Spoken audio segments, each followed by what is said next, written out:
Génial. Je vois pas toujours les gens qui sont là, c'est un peu bizarre ce truc sur Facebook, mais bon, c'est pas grave. Donc c'est parti, si on me voit, si on m'entend, c'est parfait.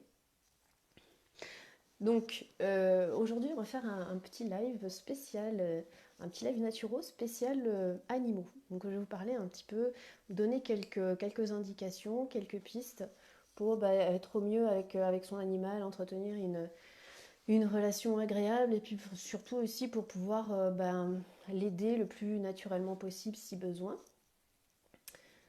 Sans rentrer dans les détails bien sûr, parce que comme pour les humains, finalement, c'est toujours des cas quand même particuliers, même si on a des généralités. Mais en tout cas, si ces indications peuvent vous donner quelques pistes et quelques conseils, ce serait vraiment... j'aurais réussi ma vidéo, on va dire. Et après ça, je vais vous faire une petite présentation du magazine Aux Nature qui va donc sortir demain. Voilà le programme du jour.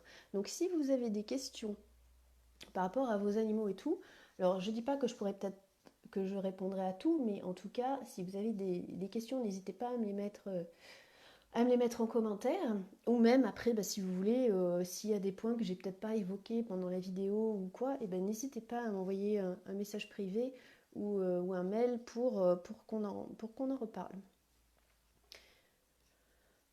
Donc, en gros, pourquoi la naturo pour les animaux? En fait, c'est tout simple. C'est parce qu'en fait, la naturopathie, c'est un ensemble de techniques naturelles, bien sûr, qui prend le vivant dans sa globalité, qui prend en considération le vivant dans sa globalité, que ce soit donc humain ou animal, aussi végétal, mais ça c'est une autre histoire. Mais aujourd'hui, on va plus particulièrement s'intéresser donc aux animaux. Alors je vais rester bien sûr dans quelque chose de, on va dire, entre guillemets, proche des animaux qui nous sont proches. Hein. Chien, chat, cheval. On va rester, euh, on va rester là-dessus pour aujourd'hui. On va pas s'occuper des serpents et autres, et autres. C'est pas mon domaine, donc on va aller voir plutôt du côté chien, chat, cheval, on va dire. Et, euh, ah, ça y est, je vois un petit message. Jean-Marie, la Creuse. On dit bien vacances en Creuse, vacances heureuses. Allez, Jocelyne, Patrick, ok. Qui c'est que je vais d'autre tout le monde s'affiche pas, je sais pas, c'est bizarre. Bon, en tout cas, bienvenue. Donc, je continue.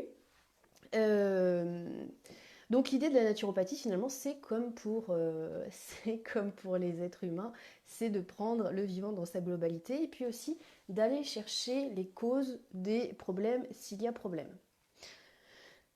Donc finalement il y a pour les animaux comme pour nous des besoins fondamentaux de base. Ces besoins-là, on peut dire qu'il y en a, moi je dirais 3-4. Il y a tout d'abord le relationnel, donc le fait d'être en lien avec d'autres animaux. Alors vous allez me dire, ouais, ça dépend. Mais on y reviendra plus tard. Ça dépend notamment par rapport aux chiens, qui peuvent être dits agressifs ou autres, mais ça, on y reviendra plus tard. Et puis je vous donnerai aussi un conseil de lecture par rapport à ça. Donc pour moi, comme pour les êtres humains, ce lien-là, il est important. Il est important pour nos animaux d'avoir des interactions avec les autres, avec les congénères de la même race, de la même espèce, et avec des êtres humains aussi, et puis avec d'autres, en tout cas d'être en interaction et être en lien. Donc ça, c'est un des besoins fondamentaux. Et ce besoin-là, on peut dire aussi s'il n'est pas comblé quand l'animal est petit, que ce soit le lien avec la mère ou avec s'il y a d'autres animaux avec lui, eh bien en fait ça risque de provoquer des problèmes plus tard, comme pour nous finalement. Donc il y a ce besoin-là, il y a évidemment le besoin de nourriture et d'eau, donc là on est d'accord. La sécurité, d'avoir un environnement qui soit un minimum sécuritaire, et puis le repos, le sommeil. Alors on va revenir sur chacun de ces besoins fondamentaux. Tout d'abord le lien, les interrelations. Donc ça c'est important, autant pour les chiens, pour les chats et pour les chevaux bien évidemment. Hélas on voit bien souvent des chevaux qui sont complètement coupés alors qu'ils ont un instinct, on appelle ça l'instinct grégaire, c'est-à-dire le fait d'être ensemble, vivre en groupe, qui est quand même assez fort chez eux. Et un cheval tout seul dans un pré ou tout seul dans un box n'est pas heureux. Ça, c'est une évidence. Quoi qu'on essaye de nous dire ou nous faire croire, c'est pas vrai. En fait, les chevaux, à la base, ils sont dans des troupeaux, en groupe. Donc, c'est un animal qui doit être en lien. Il n'y a pas que son cavalier qui va lui amener du lien. Ça aussi, c'est une fausse idée. De même pour les chiens et pour les chats. Alors, on va dire souvent, oui, le chat, il est plus indépendant, etc. Il n'a pas forcément besoin de voir d'autres chats avec lui ou d'avoir des relations. Je ne suis pas si sûre. Je ne suis pas si sûre. Et puis les chiens, souvent, on dit, ah ben non, vaut mieux pas qu'il en croise d'autres parce que le mien, il est méchant, ou que sais-je, ou il aime pas les autres chiens, etc. On invente toujours plein d'histoires par rapport à ça, qui sont peut-être pas forcément vraies non plus. Je pense foncièrement qu'ils ont aussi besoin d'avoir des relations entre eux. Ça, c'est assez évident aussi. Et, l'idée, c'est de se demander, mais pourquoi? Par exemple, pourquoi est-ce que j'ai un chien qui est agressif? Pourquoi est-ce que j'ai un chien qui veut pas voir les autres? Pourquoi, au contraire, j'en ai un qui est hyper en relation, qui veut tout le temps aller voir les autres, etc. Donc moi, je ne suis pas spécialiste dans ce domaine-là, mais pour moi, c'est, comme je vous le disais, donc c'est un des besoins fondamental. Et vous avez par exemple des éducateurs canins aujourd'hui qui ont vraiment changé, enfin qui sont dans une mouvance, je trouve, beaucoup plus bienveillante et qui ont une autre manière d'approcher les animaux. Et j'avais fait une interview avec Audrey Ventura, c'était, alors que je vous dise pas de bêtises, c'était pas dans le numéro de juillet, c'était dans celui de mai je crois.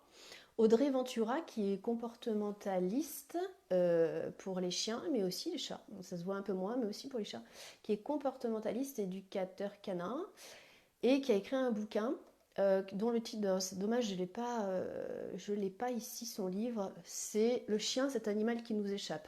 Mais vous pouvez retrouver dans le magazine, tout ça doit être celui de mai, son interview. C'était vraiment un plaisir aussi d'échanger avec elle parce que justement c'est vraiment une autre vision de l'animal et ça va bien au-delà de certaines idées reçues qu'on pourrait avoir notamment sur les chiens. Donc je vous recommande fortement ce livre-là qui est vraiment très très bien fait. Audrey Ventura est vraiment quelqu'un de super et très bonne. J'aime pas trop ce mot éducateur, mais enfin bon, bref. Voilà. Et il y a aussi, oui, éducateur humain, oui. Donc je pense que ça peut vous donner des pistes si toutefois vous avez des problèmes relationnels avec votre chien. Allez voir un petit peu ce qu'elle dit dans son bouquin. Et il y a autre chose aussi qui me paraît important, c'est peut-être un petit peu ce que tu voulais dire, Patrick, je sais pas, mais dans le lien avec. Alors moi je dis pas propriétaire d'animaux ou quoi, parce que je trouve ça très. J'aime pas du tout ce mot. Je dis plutôt gardien, par exemple. Et il y a souvent, très souvent, des projections qu'on va faire sur nos animaux. Des projections euh, aussi qui peuvent être inconscientes, mais l'idée justement c'est de regarder un petit peu le lien qu'on peut avoir avec son animal. Est-ce qu'il y a vraiment un attachement? Alors ça c'est normal qu'il y ait un attachement, mais après c'est quand l'attachement prend trop de place, il peut être toxique et malsain à la fois pour soi, mais aussi pour l'animal. Donc c'est quelque chose de trop possessif, trop envahissant. Là, évidemment, c'est l'humain qui a à se poser les bonnes questions, hein. Pourquoi est-ce qu'il y a ces transferts-là sur ces animaux? Ça paraît évident, et ça, personne ne peut le faire à votre place. Euh, donc, euh, donc ça, c'est vraiment des questions à se poser aussi. Et peut-être que ça peut entraîner un certain comportement chez l'animal. D'ailleurs, très souvent, on peut voir des chiens qui peuvent être très stressés, au même titre que leur gardien. Il peut y avoir des chats aussi de la même façon, des chevaux qui sont dans quelque chose d'un peu nerveux et tout ça. Donc il y a peut-être à voir aussi quelle relation est-ce que j'entretiens avec mon ou mes animaux. Là, c'est effectivement une remise en question personnelle et humaine, bien évidemment. Il y a tout ce qui est problème d'anthropomorphisme aussi, bon ça c'est évident. Pareil, Audrey Ventura, elle en parle pas mal dans son bouquin, c'est vraiment intéressant. euh, de voir un petit peu comment est-ce qu'on peut aussi décharger peut-être notre manque affectif sur les animaux et peut-être quelque part les empêcher un petit peu de vivre pleinement leur vie à eux. Il y a autre chose qui me semble important dans cette histoire de lien, c'est que souvent, d'ailleurs très très souvent, je dirais même quasiment tout le temps, c'est l'animal qui doit s'adapter au mode de vie de nous humains. Et ça me fâche des fois un petit peu. Parce que, ben voilà, en fait, on attend beaucoup des animaux et je trouve qu'on leur demande énormément. Et si on fait un peu un rapprochement, souvent, c'est aussi la même chose avec les enfants d'ailleurs, hein. On leur demande beaucoup, on leur demande des grandes facultés d'adaptation et des fois, moi, je suis même étonnée de voir à quel point les animaux s'adaptent à des fois des conditions de vie qui sont pas, pas adaptées. Et qu'est-ce que l'humain finalement en fait et dans quel environnement il les met presque par obligation. Euh, vous voyez, par exemple, dans des grandes villes, voilà, pour moi, enfin, ça me paraît un peu. Je sais pas, ça me peine de savoir, par exemple, des chats qui sont enfermés 24 sur 24 dans des appartements et qui, et finalement, sont presque tout seuls tout le temps et qui ont juste à manger et à boire et point. Donc là, c'est pareil, c'est le besoin nourriture, eau, il est comblé, mais on voit bien que les autres sphères des besoins, elles sont pas comblées, celles-ci.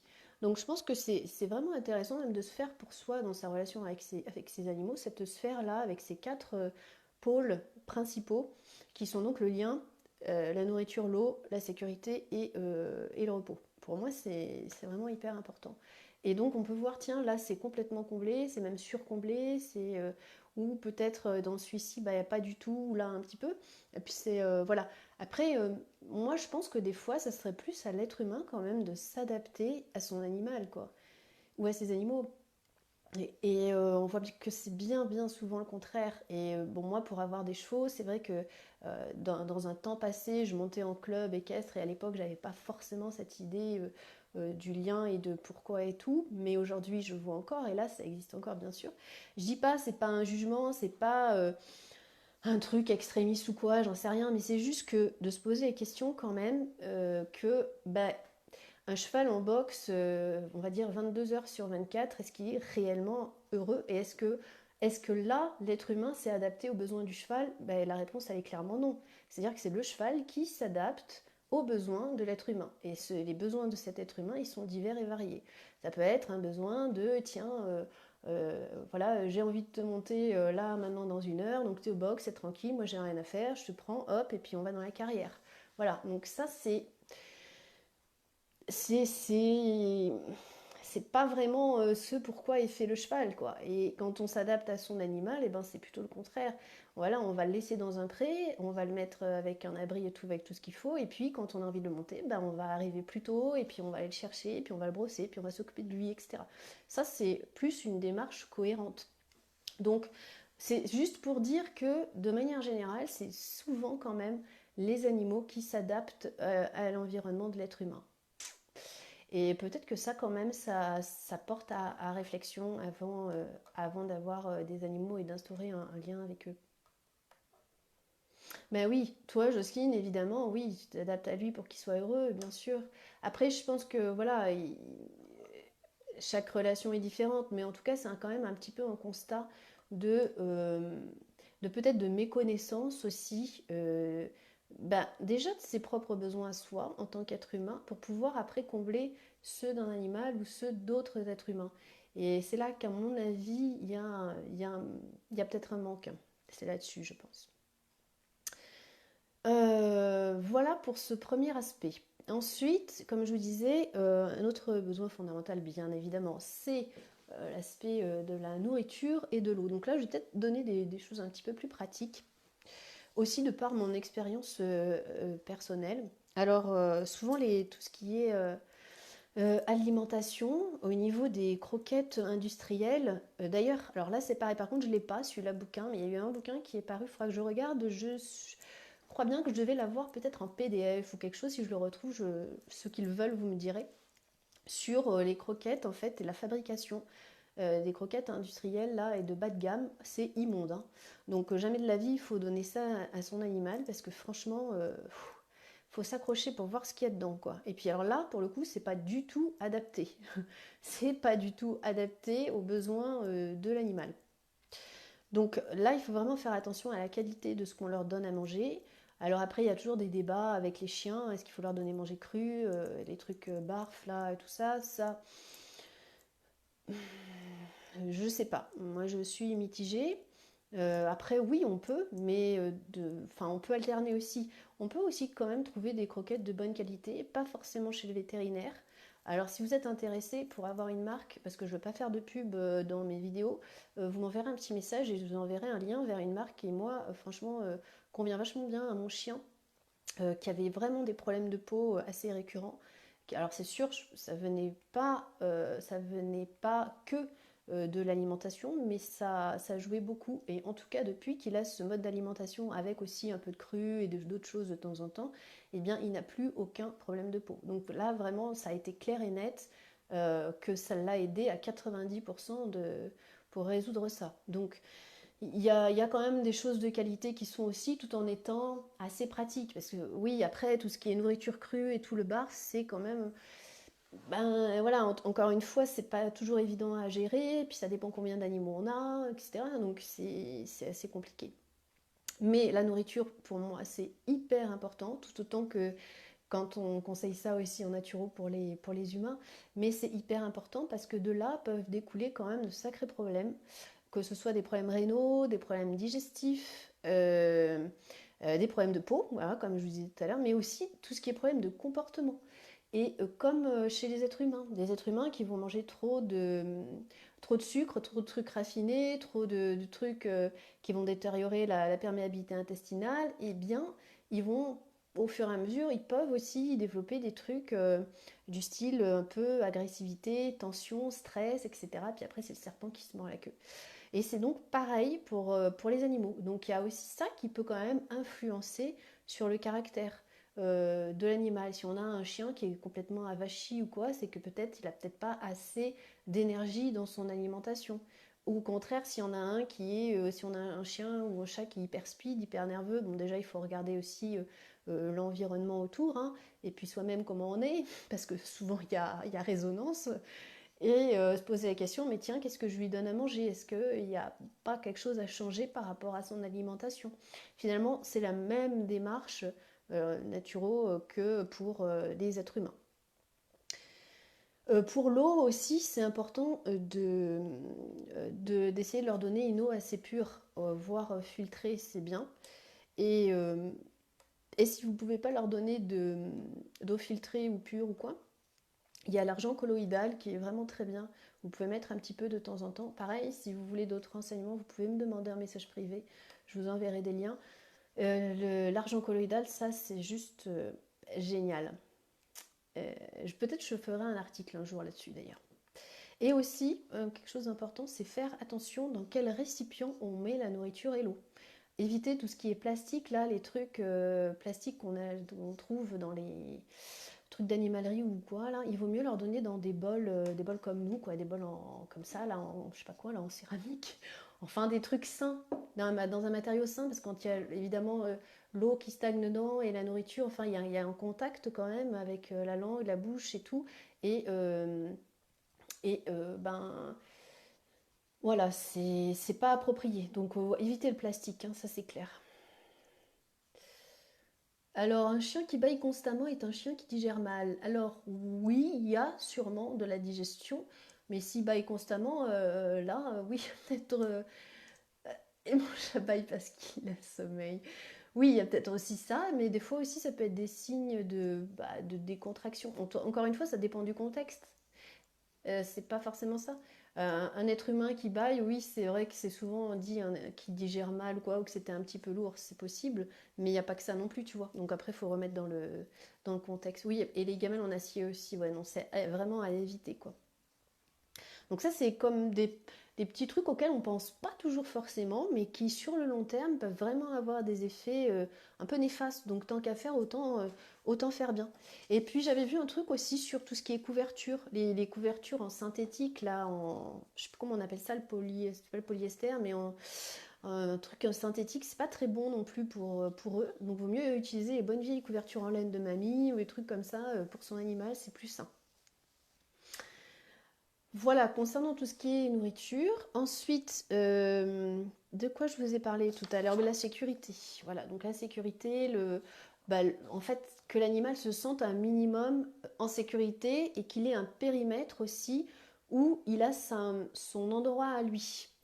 Ça, c'est important, notamment aussi pour des chiens, de faire gaffe avec les enfants, qu'ils ne soient pas envahis. Oh, le chien, il est super gentil, on peut lui faire tout ce qu'on veut, génial, on va aller le voir, on va se coucher dans son lit avec lui ou quoi. Là, il y a problème, parce qu'en fait, on ne respecte pas l'espace du chien. Et bien souvent, des êtres humains qui sont comme ça, qui sont envahissants, ils vont aussi l'être avec d'autres êtres humains. Donc, il y a des choses à voir. On est d'accord. Ben, c'est l'être humain qui a beaucoup de choses à voir dans sa relation avec les animaux, hein. Donc, ça, c'est vraiment un besoin primordial de l'animal, qu'il ait son coin, rien qu'à lui, avec ses trucs à lui, et point, quoi. Et c'est tout. Et puis aussi pas être forcément envahi par un autre animal, sauf si s'ils s'entendent super bien ou quoi. Mais je pense quand même que c'est important que chacun ait son endroit. Euh, Ensuite, il y a l'idée du repos, ça rejoint un petit peu ça. Voilà, que je regarde sur ma petite feuille. L'idée du repos, bah ouais, voilà, c'est pareil, on va pas aller réveiller un chien qui est en train de dormir ou un chat comme ça brutalement et tout. Enfin, ça, c'est des évidences, mais des fois, ça peut être un petit peu oublié. Donc l'idée, c'est vraiment de respecter donc le plus possible la liberté de l'animal, ses besoins qu'on vient de voir, sa nature, ça peut varier aussi suivant son espèce, sa race, son caractère, et puis essayer de faire le moins de projections possible sur son animal. Et essayer aussi de voir à quel moment on est en surprotection par rapport à son animal aussi. Ça, c'est important de le voir. Il y a des notions un petit peu plus énergétiques aussi qu'on peut aborder comme ça.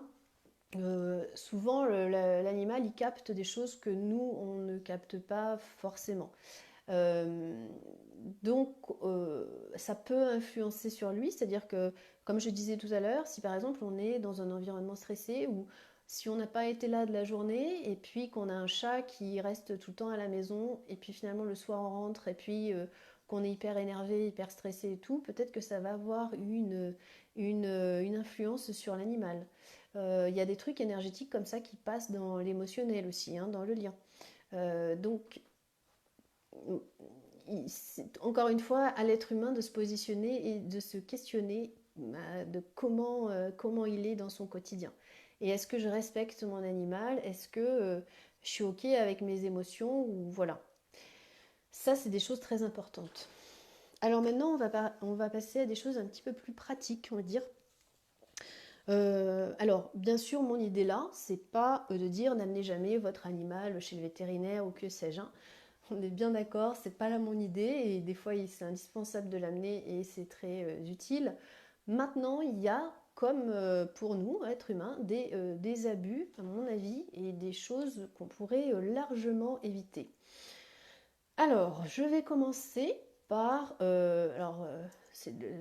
J'espère que ma vidéo va pas être censurée si je prononce le fameux mot vaccin, hein, mais je vais quand même le prononcer parce que chez les animaux aussi, là, il y a vraiment, vraiment des abus et des dérives.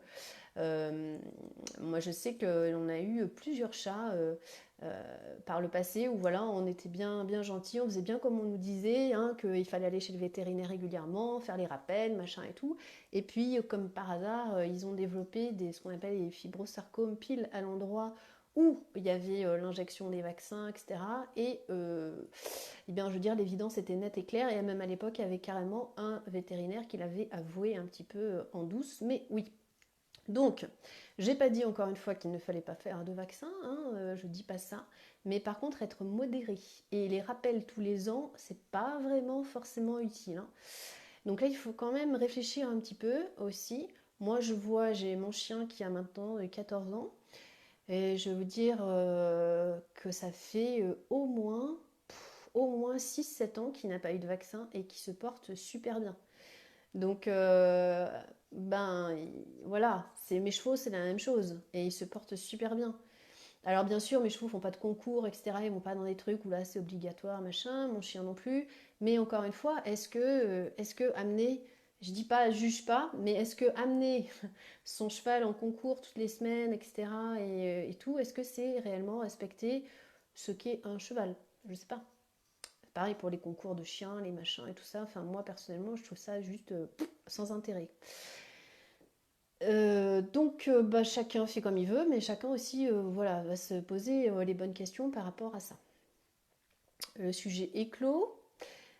Ensuite, il y a la question des vermifuges. Alors là, c'est pareil. Là, c'est du business à fond la caisse. Pourtant, il existe des choses tout à fait naturelles pour si on doit vermifuger son animal. D'ailleurs, normalement, a priori comme ça, on ne devrait pas avoir à les vermifuger hyper régulièrement ou à faire des trucs avec des produits chimiques régulièrement, hein. Ça, c'est pas vrai. Par contre, ça va avec la mauvaise alimentation. Puis alors là, le microbiote intestinal de l'animal, et ben bonjour les dégâts. Donc là, c'est pareil, c'est une cause plus une cause, et puis les conséquences, des fois, on se dit waouh, c'est assez énorme quand même. Tout ce que ça peut entraîner.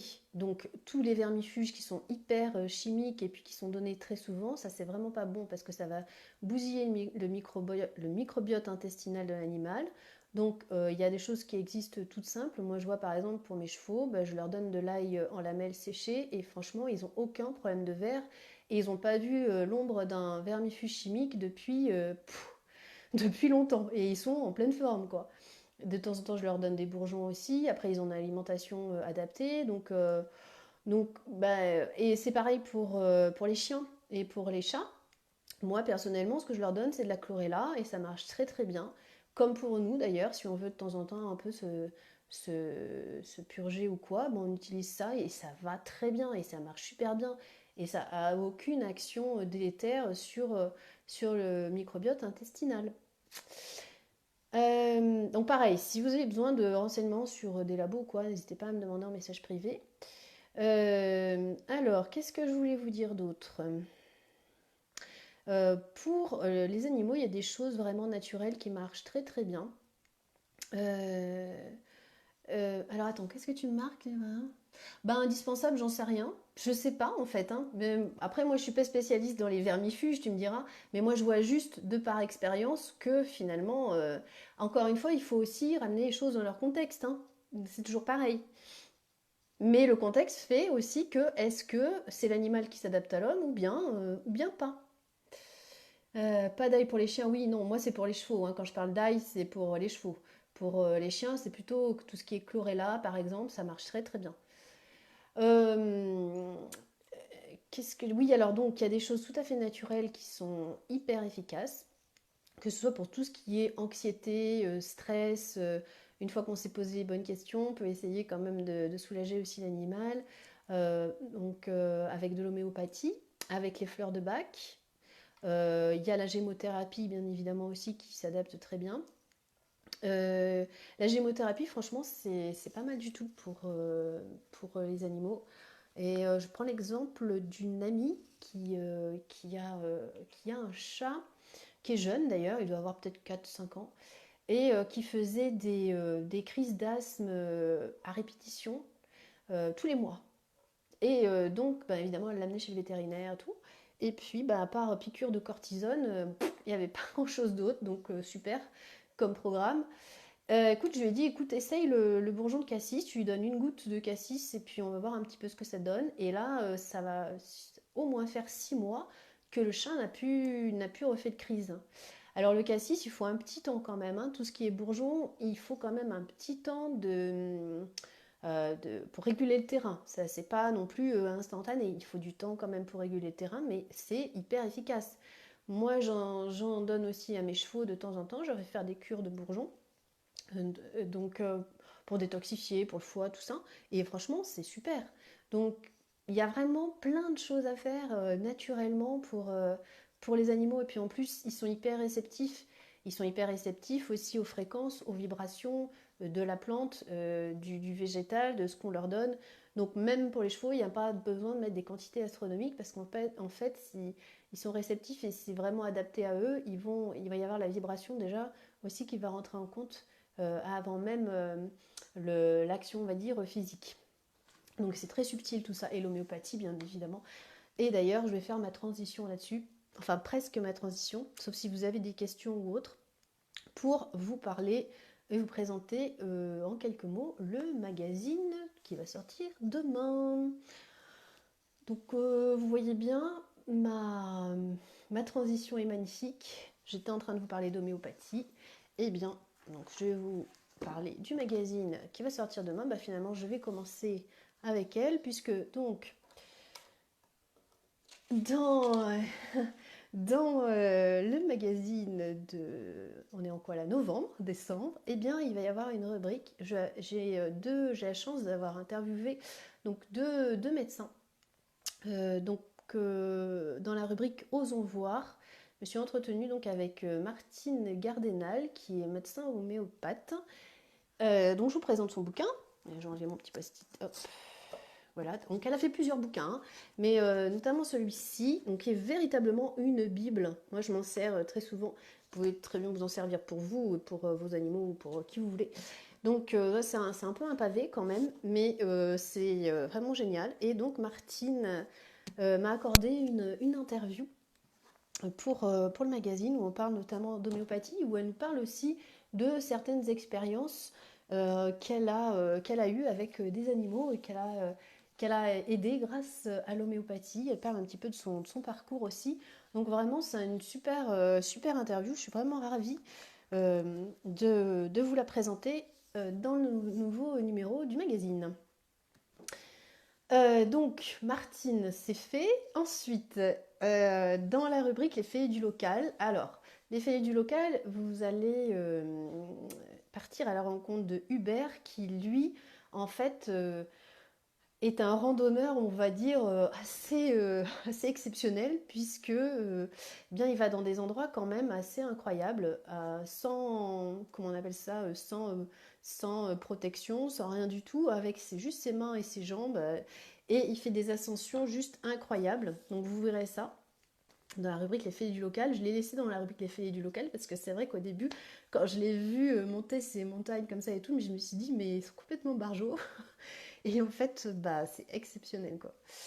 Et dans les fêlés du local vus par Jean Alain, ça sera donc Laurent qui lui est photographe et qui a un lien particulier avec les oiseaux et avec un écureuil.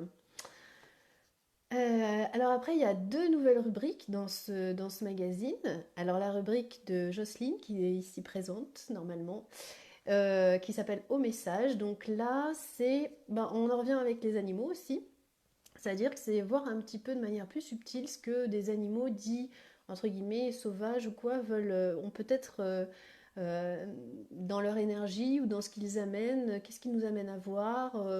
Et je trouve ça vraiment très intéressant, cet autre regard qu'on peut porter sur ces animaux. Et puis, il y a la rubrique Place aux jeunes, où là, ben, en fait, c'est une jeune fille de 15 ans qui écrit des petits poèmes très sympathiques que j'ai eu envie de mettre en avant. Et puis, Place aux jeunes, voilà, quelques d'autres petits articles, en fait, pour les ados. Dans la rubrique Chapeau l'artiste, donc là c'est Valérie qui fait des photos de paysages, d'animaux aussi, et qui est donc au bord de la Méditerranée en Camargue, et qui fait vraiment des photos juste magnifiques. Donc une belle interview aussi avec elle, où elle nous explique son rapport à la nature. Qu'est-ce que je pourrais vous dire d'autre? Ah si, je vais vous dire autre chose de très important. Bien sûr, vous allez retrouver les rubriques, la rubrique naturo, hein, avec deux petits articles que je vous ai faits, et puis d'autres choses. Et puis mon invité d'honneur. Alors, mon invité d'honneur, c'est le docteur Louis Fouché. Donc je suis vraiment super contente d'avoir pu m'entretenir avec lui et d'avoir fait une interview avec lui. C'était un moment juste génial. À l'occasion de la sortie donc, de son livre Tous résistants dans l'âme, donc avec Stéphane Chatry. Stéphane dont j'avais fait un article dans le numéro d'été, une interview. D'ailleurs dans le numéro d'été on retrouve Damien Decars aussi et Eric Scarbarou qui fait partie du collectif Info Covid. Donc les trois étaient dans le numéro d'été. Et donc eh bien avec Louis, que je cache sa tête, avec Louis nous sommes entretenus autour de plusieurs sujets, autour de son livre bien sûr, autour de la préparation de son film aussi aux côtés de Stéphane, Tous résistants dans l'âme.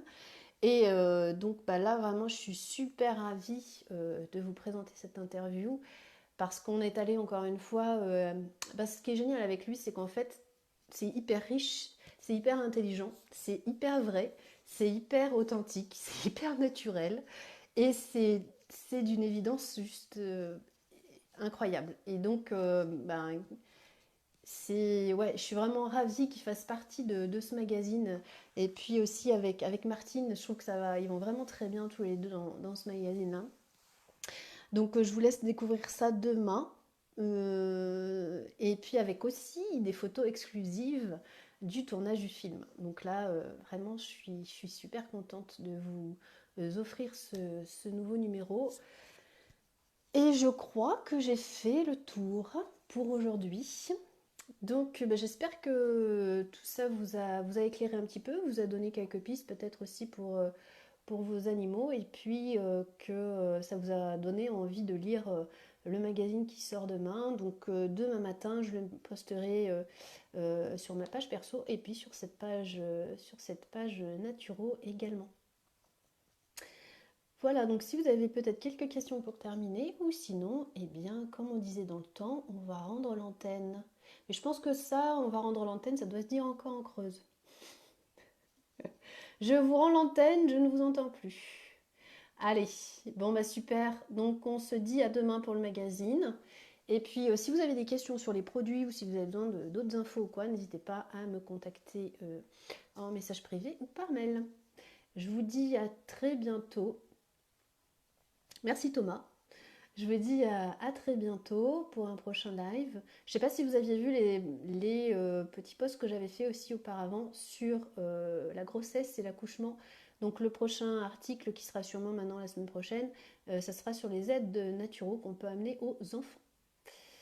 Et puis prochain live, je ne sais pas encore. Si vous avez des fois des idées ou des envies de sujets que vous voudriez qu'on aborde, eh bien n'hésitez pas à me faire signe. Je vous souhaite vraiment une bonne soirée et puis on se dit donc à demain. Merci de votre présence. À demain.